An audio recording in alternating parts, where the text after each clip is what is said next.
Hello everyone. So this is another presentation by Dr. Smriti on pollination. Now the first slide, it is the definition of pollination. You have studied pollination from I think class 8 onwards. It means the transfer and deposition of the pollen grains from flower to the stigma. Okay. Now, this pollination occurs by two processes. One is natural processes that occur in plant, and second is the induced pollination, where artificial means are used. Especially, it is intervened by the men. Okay. Now, we'll be concentrating more on the natural methods of pollination, which is of two types, self pollination and cross pollination. एक एक करके हम self और cross pollination के बारे में पढ़ेंगे, but before that will see the significance of pollination in a plant's life. So first of all, there is gene action. That means crossing over of gene and passing over of gene from one generation to another.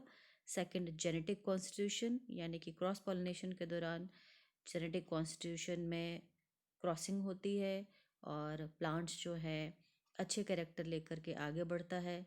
जिनको बुरे character आते हैं वो natural process से eliminate हो जाते हैं।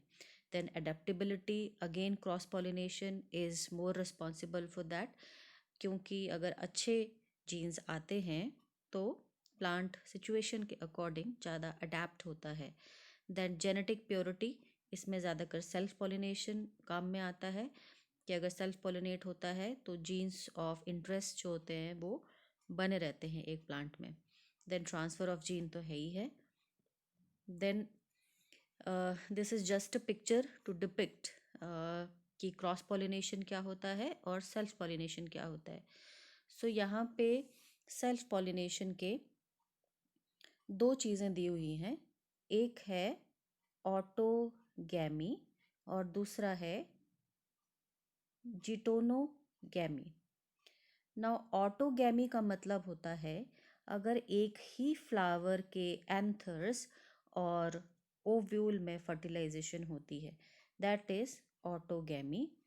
And if the self pollination occur within the same plant, but the flowers that are taking part in pollination are two different flower, यानी एक फ्लावर ये है और दूसरा फ्लावर ये है, लेकिन प्लांट क्या है, प्लांट ये ही प्लांट है।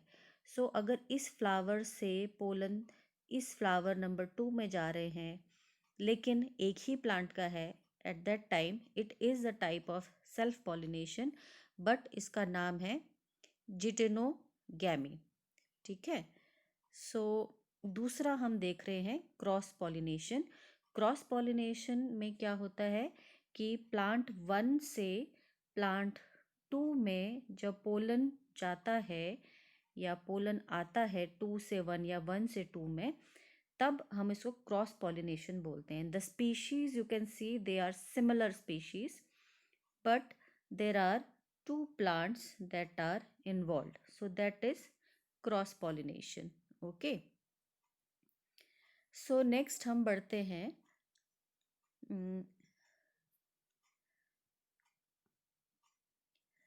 This is a chart where एक ओवरऑल व्यू आपको दिया गया है कि पॉलिनेशन जो है सेल्फ पॉलिनेशन आता है इसमें, और क्रॉस पॉलिनेशन जिसका दूसरा नाम है xenogamy.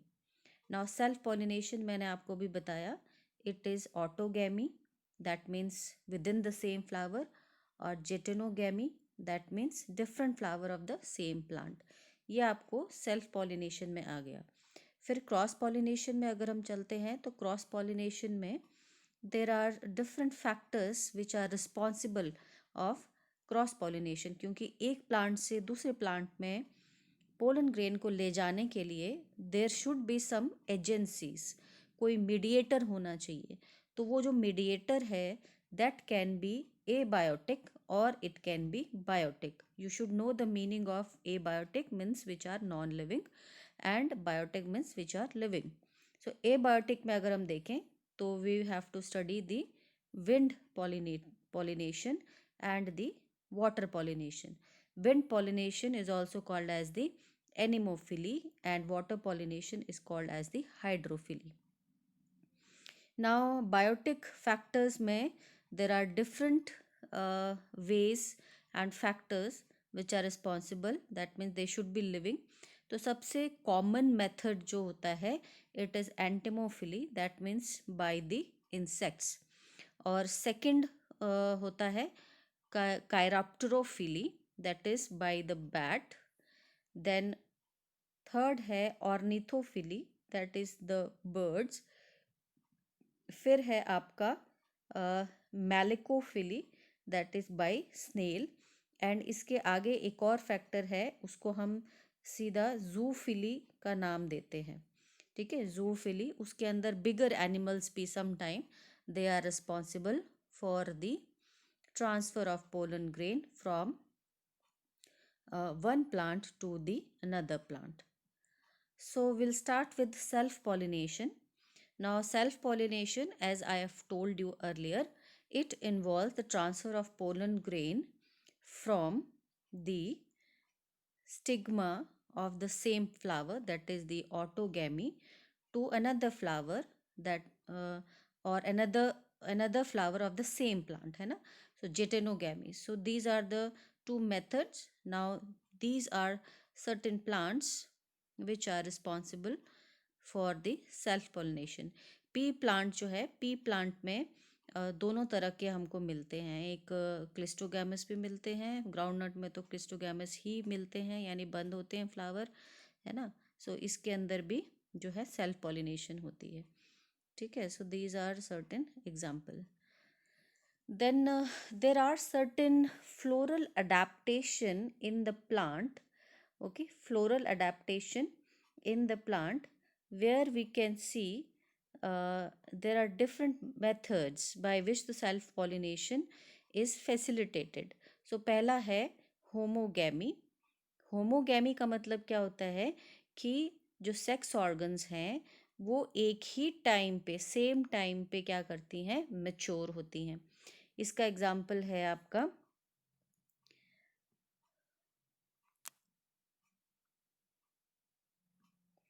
Mirabilis and the Vinka रोजिया. ये एग्जाम्पल हैं इसके दो. ठीक है, सो सेम टाइम पे अगर मैचुरेशन हो रहा है. सेकंड है क्लिस्टोगैमी.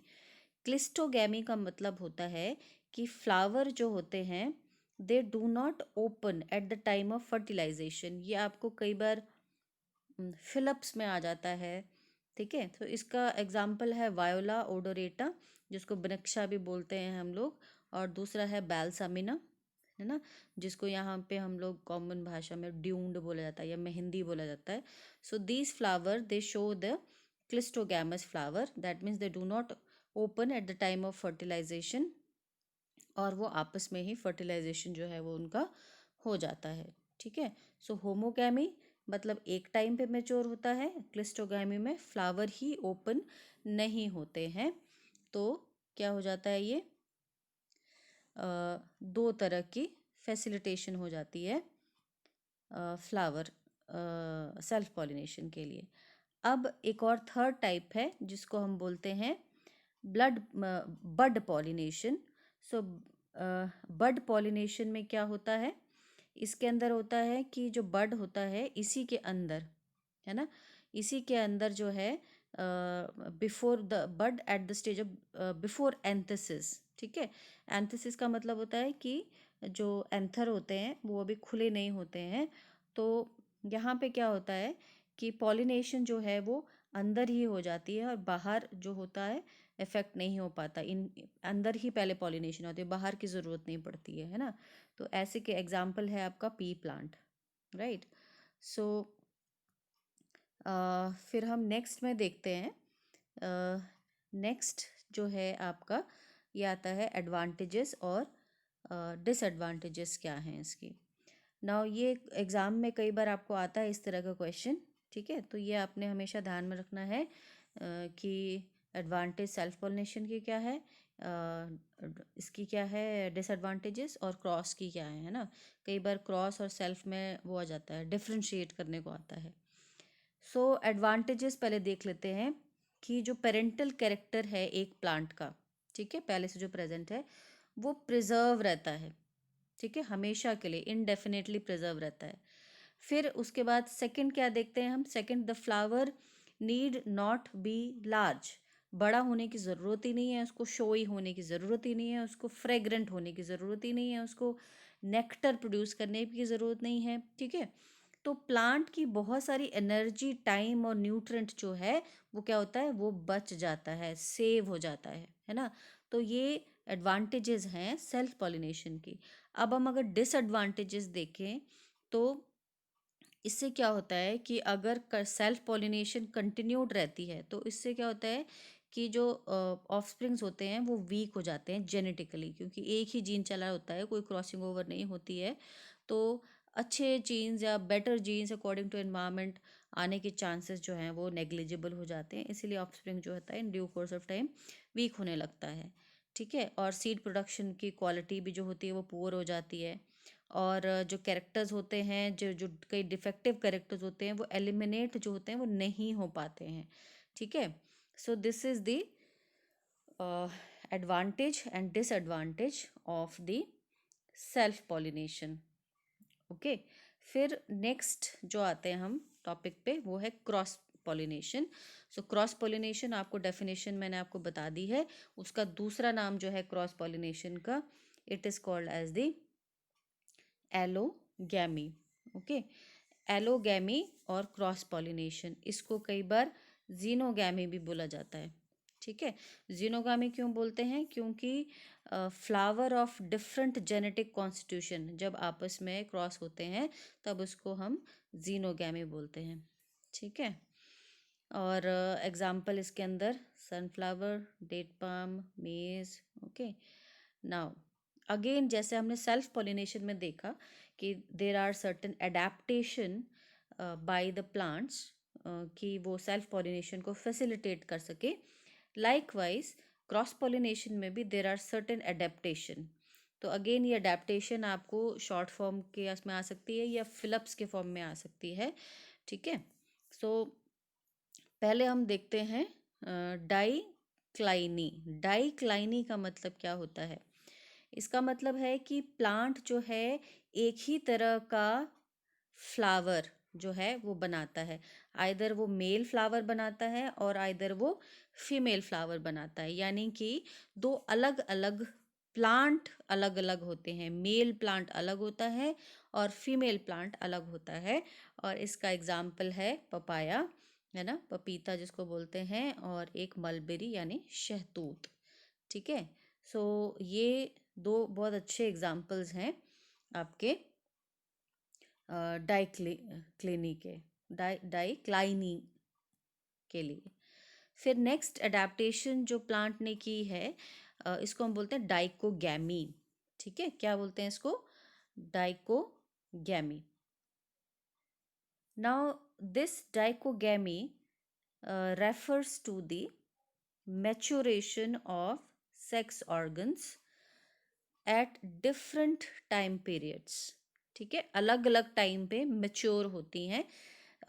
अगर मेल यानी एंथर मेच्योर होता है पहले, स्टिग्मा से पहले या फीमेल रिप्रोडक्टिव ऑर्गन से पहले, तब हम इसको बोलते हैं प्रोटेंड्रस। प्रोटेंड्रस, एंड्रस का मतलब होता है मेल पार्ट, प्रोट मतलब पहले, है ना। तो जब एंथर पहले डेवलप होते हैं तो बोलते हैं प्रोटेंड्रस, और अगर गाइनीशियम पहले डेवलप होता है उसको हम बोलते हैं प्रोटोगाइनस। गाइनस मतलब, गाइनस मतलब क्या होगा, this female part, and proto means पहले। तो स्टिग्मा या गाइनीशियम पहले डेवलप होता है तब हम इसको बोलते हैं प्रोटोगाइनस। एग्जाम्पल आप यहाँ देख लेंगे, प्रोटेंडर्स में रूबिएसी, मालवेसी, लेबिएटे, और इसमें मैग्नोलिया, माइखीलिया, अडोतोडा वेसिका, ये सारे एग्जाम्पल्स हैं इसके। ओके, सो प्रोटैंड्रस एंड प्रोटोगाइनस, ये आपको अगेन कम्पिटिटिव एग्जाम्स में पूछ सकते हैं, एग्जाम्पल्स दे सकते हैं और उसमें पूछ सकते हैं कि कौन सा प्रोटैंड्रस है, इस वे में पूछा जा सकता है, या सीधा प्रोटैंड्रस की मीनिंग पूछा जा सकता है कि क्या है, या प्रोटोगाइनस का पूछा जा सकता है, या डाइकोगैमी का मतलब पूछा जा सकता है ना। ये सारी चीज़ें जो हैं ये पूछी जा सकती हैं। So these are the pictures. इसके अंदर जो है ये फीमेल पार्ट है, फीमेल है ये वाला प्रोटैंड्रस, सॉरी ये मेल है, और ये जो है ये फीमेल है। ठीक है, नाउ नेक्स्ट हम देखते हैं जो अडेप्टेशन है उसको हम बोलते हैं हेटेरोगैमी। हेटेरोगैमी का मतलब होता है कि फ्लावर के अंदर phenomenon of bearing two types of morphologically different flower, दो तरह के अलग अलग तरह के फ्लावर अलग अलग तरह के प्लांट्स में, एक ही स्पीशी के प्लांट्स में मिलते हैं। ठीक है, फॉर एग्जांपल हमारा जो प्राइम रोज है उसके अंदर दो तरह के फ्लावर क्या होते हैं, एक है लॉन्ग स्टाइल्ड, दूसरा है शॉर्ट स्टाइल्ड, है ना। लॉन्ग स्टाइल को पिनाइड भी कहते हैं, और शॉर्ट स्टाइल को हम ड्रम आइड भी कहते हैं। Now long styled as the name says कि इसके अंदर फ्लावर में स्टाइल्स लॉन्ग होती हैं और स्टेमन छोटे होते हैं, और शॉर्ट स्टाइल को फ्लावर जो है वो स्टाइल शॉर्ट होती है, स्टेमन लॉन्ग होते हैं। सो यहाँ पे जो है ये देख सकते हैं आप, this is the style long, this is the style short, है ना। तो एक ही तरह का फ्लावर है ये, और इसके अंदर क्या है कि जो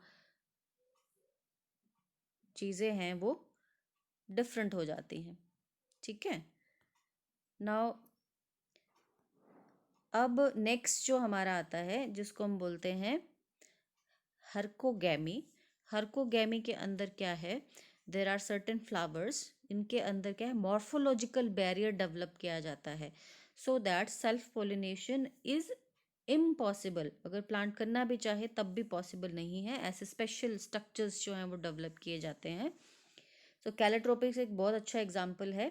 कैलोट्रोपिस में क्या होता है कि यहाँ पे इधर बीच में इसके ये एक ट्रांसलेटर मैकेनिज्म एक्चुअली होता है, जो कि इंसेक्ट के द्वारा ही इनके पोलिनिया जो हैं वो यानी पोलन तो हैं वो बैग्स में रहते हैं। इवन ज़्यूजाइन में भी, दिस इज़ एन ऑर्किड, इसके अंदर भी जो है पोलिनिया डेवलप होता है, और पोलिनिया में स्पेशल ट्रांसलेटर मैकेनिज्म होता है जो कि सिर्फ इंसेक्ट्स के द्वारा ही किया जा सकता है। ठीक है, और दूसरा है self sterility, right. So self sterility क्या होता है कि पोलन अपने ही पोलन जो हैं they are incapable of causing the fertilization, ये मेज में है ना। तो दिस इज द हर्कोगैमी, इसके अंदर जो है मॉर्फोलॉजिकल बैरियर्स हैं और सेल्फ स्टेरिलिटी है। Now we come to the, अभी हमने क्या देखा कि डिफरेंट अडेप्टेशन प्लांट की जो है वो कौन कौन सी होती है, राइट। अब हम आ रहे हैं एजेंट्स ऑफ पॉलिनेशन। एजेंट्स में पहले जो है लिविंग एजेंट्स करते हैं। अब इसके अंदर ऑब्वियसली प्लांट्स तो खुद मोबाइल नहीं होते हैं, तो वो खुद जाके तो पोलन ग्रेन डिपॉजिट नहीं कर सकते हैं अब दूसरे प्लांट में, तो इसीलिए कुछ स्पेशल एजेंट्स या पॉलिनेटिंग एजेंट्स जिनको बोला जाता है वैसे डेवलप किए गए हैं प्लांट्स में या नेचर में। तो पहला जो है जो लिविंग है जिनको हम बोलते हैं बायोटिक एजेंट्स, वो हम देखते हैं। सो पहला है बाय इंसेक्ट्स, जो सबसे कॉमन है, जिसको हम बोलते हैं एंटिमोफीली। ठीक है, क्या बोलते हैं हम इसको, एंटिमोफीली। एंटिमोफिली आप देख रहे हैं यहाँ पे, it is the transfer of pollen grains when it is mature by the agency of insects. Of insects में जो है वो क्या क्या आ सकता है, इंसेक्ट्स में आपके बटरफ्लाई, वैस्प, बीटल्स, है ना, ये सारी चीज़ें, मॉथ्स, ये सारी चीज़ें आ सकते हैं। ना सम टाइम क्वेश्चन जो है वो आपको ये पूछा जा सकता है कि कैरेक्टर्स क्या क्या होते हैं इसमें। तो ये सारे जो कैरेक्टर्स हैं ये आपको एंटोमोफिलिक प्लांट के जो हैं ये आपको सारे पता होने चाहिए। वो ब्राइटली कलर्ड होते हैं, वो लैंडिंग प्लेटफॉर्म होना चाहिए फ्लावर पे, यानी चौड़े होने चाहिए।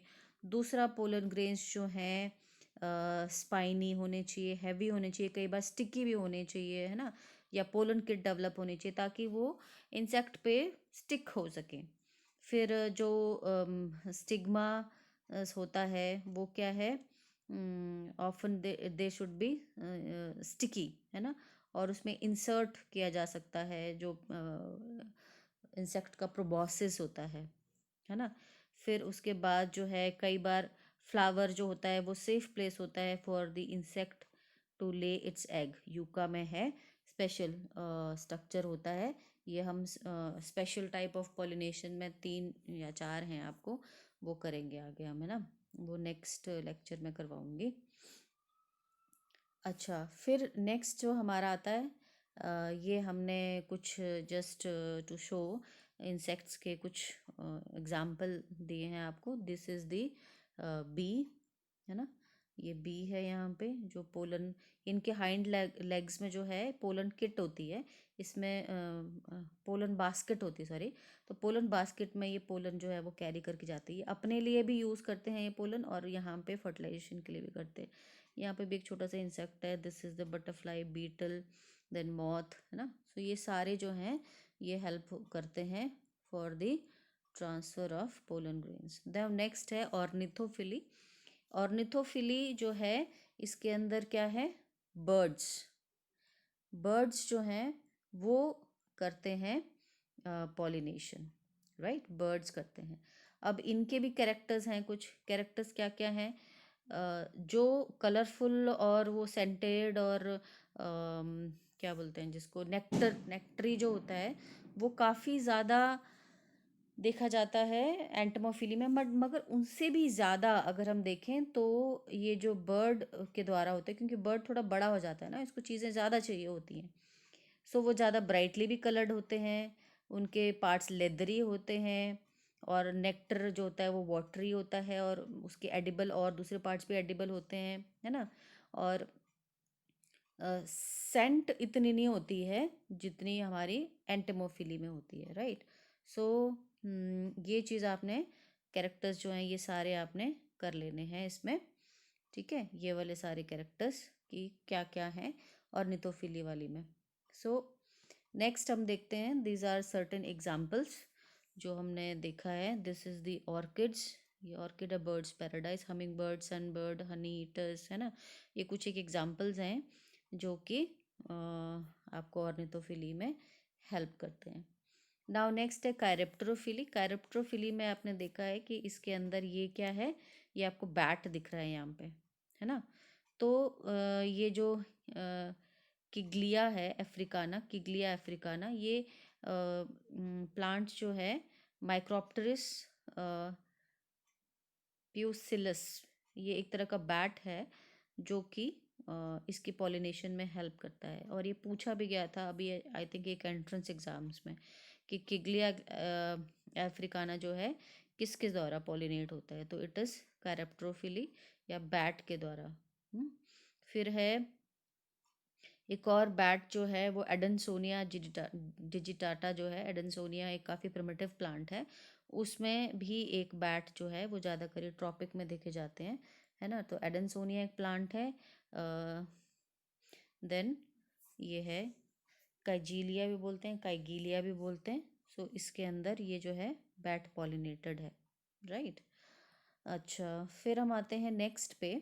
नेक्स्ट है मैलिकोफिली। मैलिकोफिली में आप यहाँ देख रहे हैं कि यहाँ पे क्या है, ये यहाँ पे है स्नेल्स, राइट। स्नेल्स के द्वारा जो है ये पॉलिनेट होता है, तो इसको हम बोलते हैं, ये भी कई बार फिलअप में आता है। Malacophily refers to pollination brought about by snails and slugs, है ना। एग्जाम्पल आपका कोलोकेशिया, इसीलिए कोलोकेशिया या अरबी के पत्तों को अच्छे से धोना चाहिए, क्योंकि इनके रेमिनेंट्स जो होते हैं ये उन पे पत्तों पे जो हैं वो लगे रह जाते हैं, ठीक है।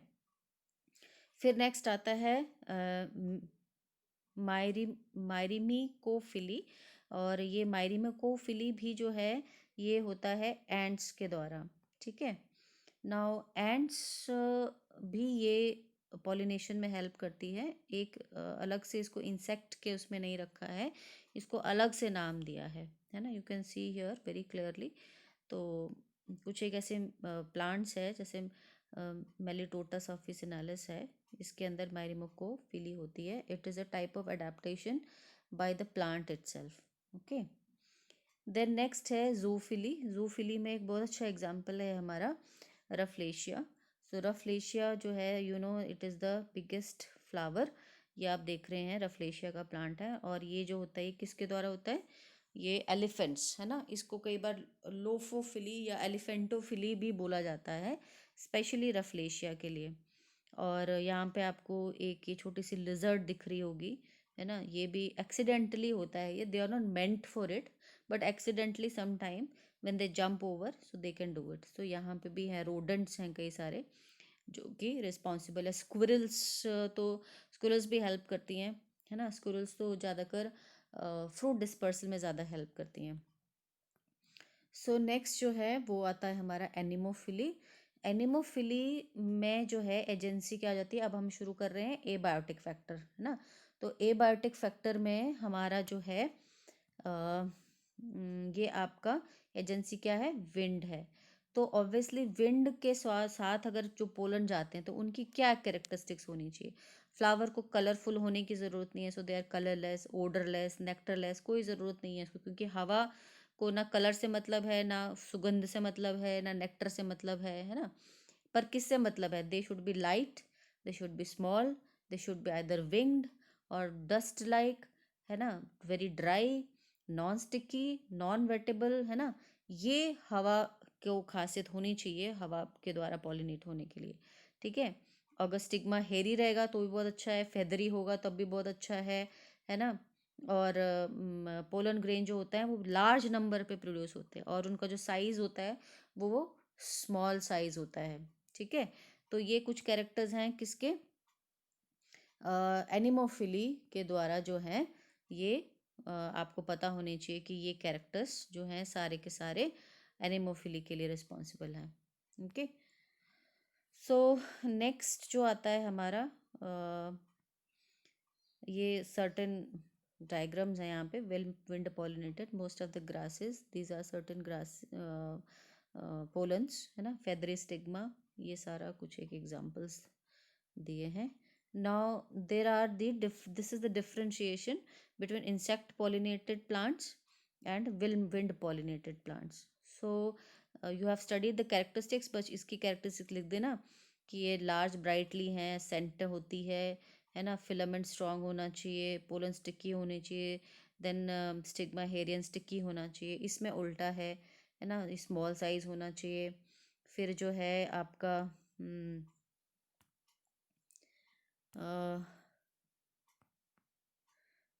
फिलामेंट इज थिन, है ना, और लंबा होना चाहिए. Pollen grains are light and numerous, feathery stigma. So ये सारा जो है डिफ्रेंसिएशन कई बार आपको ये पूछा जा सकता है. Now we move on to the next method, that is the hydrophily. Hydrophily में क्या है, हाइड्रोफिली में वाटर है agent. Okay. So what agency is water. Example Zostera Vallisneria. Again ये कैरेक्टर्स आपको पता होना चाहिए. फ्लावर्स कैन बी स्मॉल क्योंकि पानी पे उनको तैरना होता है. इनकॉन्स्पिक्यूअस यानी ज़्यादा दिखते नहीं हैं.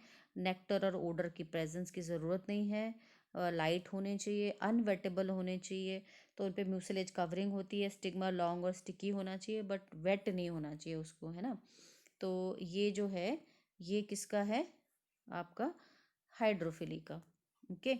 सो हाइड्रोफिली में आपको दो टाइप हैं. एक है एपी हाइड्रोफिली, है ना. एपी हाइड्रोफिली, तो इसके अंदर क्या है, pollination occur on the water surface. ठीक है. कहाँ पे, ऑन द वाटर सरफेस, जैसे हाइड्रला है तो इसके अंदर पोलन ग्रेन और जो ये जो फ्लावर होता है ये ऊपर आ जाता है पानी के और यहाँ पे पॉलिनेशन होती है. और हाई हाई हाईफाइड्रोफिली, ये जो होता है इसके अंदर बीनीथ होती है, बीनीथ द वाटर सरफेस, है ना. एग्जाम्पल है नजास, इसका एग्जाम्पल है वेलिसनेरिया, है ना.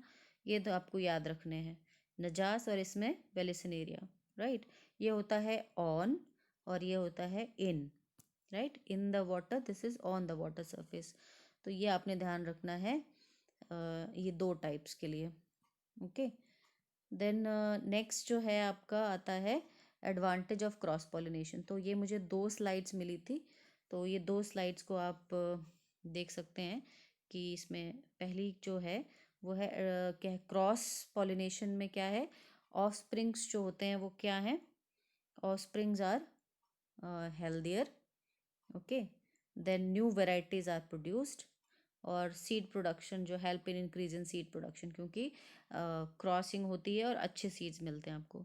सो डिसएडवांटेज क्या है, pollination is not certain because आप किसी एक्सटर्नल एजेंट पे डिपेंड होते हैं, है ना, हवा पे, पानी पे, या इंसेक्ट पे, या है ना बाकी चीज़ों पे डिपेंड होते हैं। अगर वो नहीं होगा तो काम नहीं चलेगा।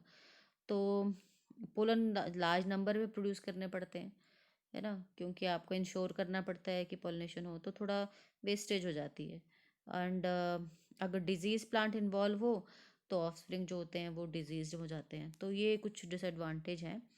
फिर हम ये देखते हैं क्रॉस पॉलिनेशन की जो दूसरी स्लाइड में थी, that is the genetic recombination जो होती है वो होती है, प्रोजेनी अच्छी बनती है, और अडेप्टेबिलिटी जो होती है ऑफस्प्रिंग की वो बढ़ती है। फिर उसके बाद जो ऑर्गेनिज्म है it is better fitted for the struggle struggle of the best, है ना, तो एग्जिस्टेंस ऑफ द बेस्ट, है ना सर, तो ये चीज़ आ जाती है इसमें। और they are more resistant to disease. और डिसएडवांटेज क्या है, तो फैक्टर ऑफ चांस, चांस हमेशा रहता है, इकोनॉमिकल नहीं होता है, क्योंकि plant loses energy, lot of energy in making the flower showy, producing of more pollen grains and so many nectar, so many things. So sometime undesirable characters also creeps in, जो नहीं चाहिए होते हैं वो भी आ जाते हैं। एंड रेस कई बार क्या होती है उसकी वजह से स्पॉइल हो जाती है। So this is the importance, disadvantage and advantages of the cross pollination. Now there is something called co-evolution of flower and its pollinator. Co-evolution का मतलब होता है जब एक फीचर जो होता है अपने आप को जब मॉडिफाई करता है तो दूसरा जो है उसके साथ साथ इवॉल्व होता है। जैसे कि हमारे ऑर्किड्स हैं, कई ऑर्किड्स हैं, तो उन्होंने अपने आप को अकॉर्डिंग टू जो अकॉर्डिंग टू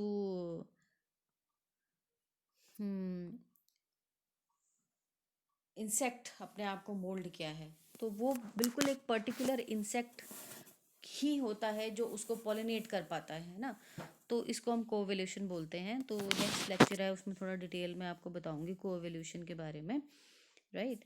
सो नेक्स्ट जो है लास्ट टॉपिक जो आपका है इस पॉलिनेशन चैप्टर का, वो है पोलन पिस्टल इंटरेक्शन। सो इस डायग्राम में आप देखेंगे कि आपको ये these are certain papillas, okay, of the this is the stigma, and these are the pollens, right, ये आते हैं। so pollination assists transfer of required pollen grains from anther to receptive surface of the carpel। और उसके बाद जो further development होती है, एक तो चला तो गया, लेकिन जो डेवलप होती है पोलन ग्रेन की वो डिपेंड करता है कि जो स्टाइल है और स्टिग्मा है उसकी फिजिकल और केमिकल कंडीशन कैसी है, और उनमें किस तरह का इंटरेक्शन होता है, पॉजिटिव इंटरेक्शन होता है कि नेगेटिव इंटरेक्शन होता है, ठीक है। तो यहाँ पे आप देखेंगे कि this is the angiosperm pollen grain, उसमें एक्साइन होती है, और एक्साइन किसकी बनी होती है, स्पोरोपोलोनिन की बनी होती है, ठीक है। नाउ दिस स्पोरोपोलोनिन जो होता है इसमें क्या होता है, स्पेसिफिक प्रोटीन्स होते हैं और स्पेसिफिक एंजाइम, ग्लाइकोप्रोटीन, लिपिड्स, कुछ एलर्जेंस होते हैं जो कि आपको पता है पोलन एलर्जी कॉज करते हैं, राइट। सो ये किससे बने होते हैं, टैपिटम से बने होते हैं। और ये जो है these chemicals are mainly derive from the tapetum, ये आपको बताया मैंने, and they carry the specific sporophytic recognition factors, SRF बोलते हैं इनको, स्पोरोफिटिक रिकग्निशन फैक्टर्स। और जो इंटाइन है on the other hand it consist of proteins, polysaccharides of the haploid spores. So वो क्या है, वो गैमेटोफिटिक होते हैं ओरिजिन में। तो the stigma of some angiosperms are wet while those are some of the stigmas are dry. So wet stigma possesses proteins, amino acid, and lipids in the form of free floating secretions. And the dry stigma, on the other hand, possesses a hydrated layer of protein, carbohydrate, and lipids. सो ये stigma जो हैं ये recognise करते हैं these chemicals जो कि हम intine और एक्साइन पे रहते हैं, उन दोनों को रिकग्नाइज करने में. The chemicals are also sporophytic origin, and there is an interaction between the chemicals of pollen grains and those which are present on the surface of the stigma. ठीक है. तो यहाँ पे जो है these are certain pictures जो कि बनाई डाली है मैंने. तो यहाँ पे ये पोलन ट्यूब आ रही है और ये आपका स्टिग्मा जो स्टाइल जो है वो खुली हुई है. तो उसके अंदर हम देख सकते हैं ये ओवरी का पार्ट है और यहाँ पे तो रिकग्निशन फैक्टर्स आते हैं, वो इनको अंदर जाने की इजाज़त देते हैं. यहाँ पे आप जो पिंकिश देख रहे हैं दिस इज़ द स्पोरोपोलिनिन, है ना. ये ब्लूइश एक्साइन है क्यूटिकल स्टिग्मा. तो यहाँ पे ये पहले लैंड करता है, फिर एक कनेक्शन बनता है, this is the blue pinkish connection. और जब ये कनेक्शन रिकग्नाइज हो जाता है then the pollen tube enters into the, यहाँ पे आप देख रहे हैं इट एंटर्स इनटू दी, ये रिकग्निशन हो रहा है यहाँ पे. ये जो आपको एक लैंडिंग सरफेस बन रहा है पिंक पिंक कलर का. ठीक है. सो ये जो है इलेक्ट्रॉन माइक्रोग्राफ की पिक्चर्स हैं यहाँ पे ये सारी. This is pollen landing. Okay. So this is the specific आपका पोलन पिस्टल इंटरैक्शन है जो कि आपका लास्ट टॉपिक है. और इसी के अंदर आता है आपका सेल्फ इनकम्पैटिबिलिटी. अब सेल्फ इनकम्पैटिबिलिटी क्या होता है कि इसके अंदर पोलन जो है अगर अपने ही फ्लावर का आ जाता है तो उसमें क्या होता है, देखो यहाँ पे जो डायग्राम है इसको मैं एक्सप्लेन करती हूँ. ये जो प्रोटीन है S1S2 है ना, ये S1S2 एक प्लांट का है, राइट. ये S1 ये एक का है. अगर इस पे दूसरे प्लांट का सेम स्पीशी का आता है जो कि है S3S4, तो ये क्या है, क्रॉस है. तो ये पॉलिनेशन जो है ट्यूब बन जाती है. अब इसमें अगर सिमिलर फैक्टर आ रहा है जो कि S1 है तो ये वाला जो है ये जर्मिनेट नहीं होगा. और इसमें भी अगर सिमिलर आ रहा है S1S1, ये है S1S1 और ये S2S2, ये क्या होगा, ये पॉलिनेट नहीं होगा. तो अगर इस तरह की कंपैटिबिलिटी भी हर एक प्लांट जो कि क्रॉस पॉलिनेशन में सक्षम होता है उसमें रहती है, और वो अपने आप को इस तरह से उन्होंने डेवलप किया होता है कि वो क्या होता है, सेल्फ इनकम्पैटिबिलिटी होती है. जब तक वो क्रॉस वाले नहीं आते हैं तब तक वो जर्मिनेट ही नहीं होते हैं. सो this is about the self incompatibility. ठीक है. नाउ कुछ एक एक आधा मैंने क्वेश्चन डाले थे यहाँ पे, आपको करेक्ट कॉम्बिनेशन जो है ये बताना है इसमें क्या क्या कॉम्बिनेशन है, तो इसको ट्राई टू डू इट. ठीक है. So this is the topic on pollination. Thank you very much. काफ़ी लंबा हो गया ये. ओके.